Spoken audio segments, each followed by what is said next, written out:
Hi, I'm Cliff Harris. Most people call me Cliffski.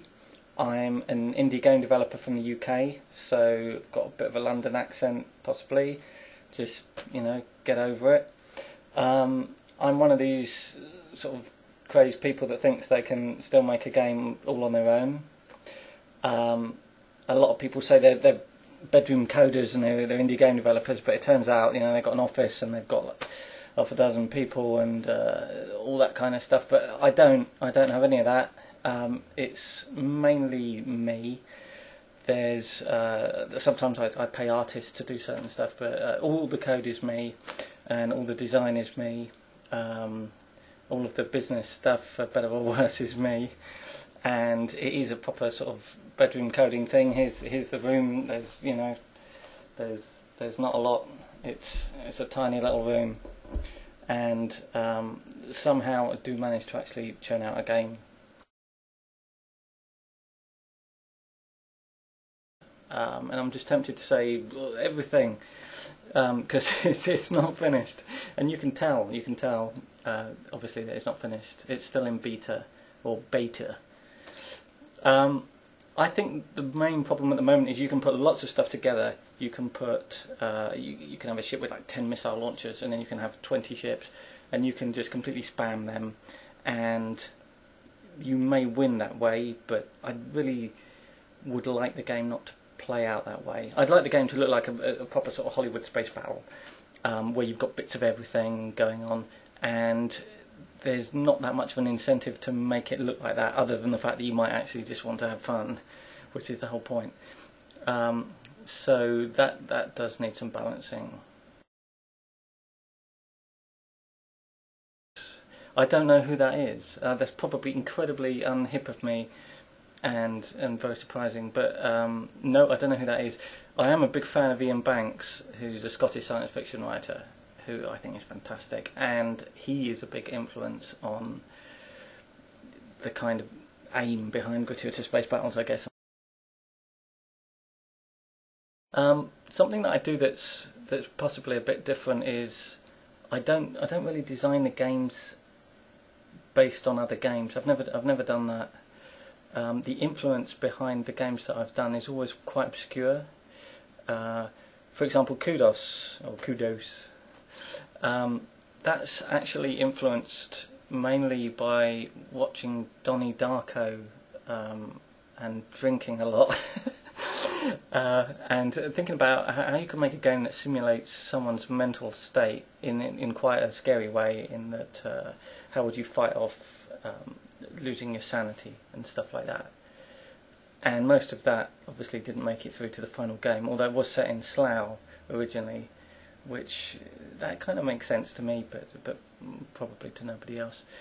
But everyone assumes it's based on The Sims. It's not based, The Sims is obviously a game in the same genre, but it's not, and I tend not to do that. I mean, Democracy, which is the other game I've done that people may have played, that was based on a book by Steve Grand, who is this crazy guy who did actually work in games, but he's well known for trying to make a robotic chimpanzee, and he wrote a book about how to do it, which is a great book. And in reading that, I thought, in my own crazed brain, I kind of thought, this shows me how I can model politics and economics. It makes sense to me. So that's not influenced by a particular game.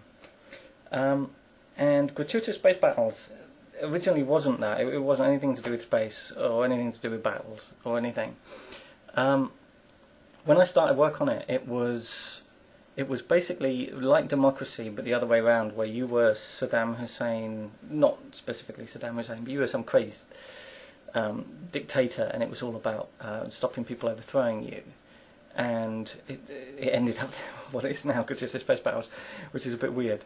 But that was partly influenced by a game to some extent. In a bad way, it was influenced by the Total War games, which I like the idea of, and I bought, but I don't actually play them very much, because I think you put all these strategies in place. You have a great big army, and you lay it out in positions, and you sort of think, oh, that's fantastic.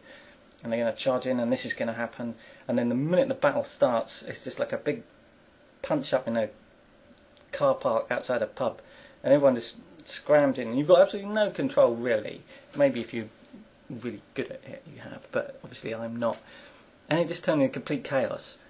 And when I play that sort of game, I think, you know, if there was no pretense that I had any influence on this bit, it would actually be more fun. So that's part of the influence for GSB. The other influence for it is a book I was reading about D-Day. One of the interesting things from the book is this idea that one of many reasons that the Allies won that particular campaign was that they put all these plans in place. They had, you know, they had all the right equipment, they had all the right people and everything, and they had a plan.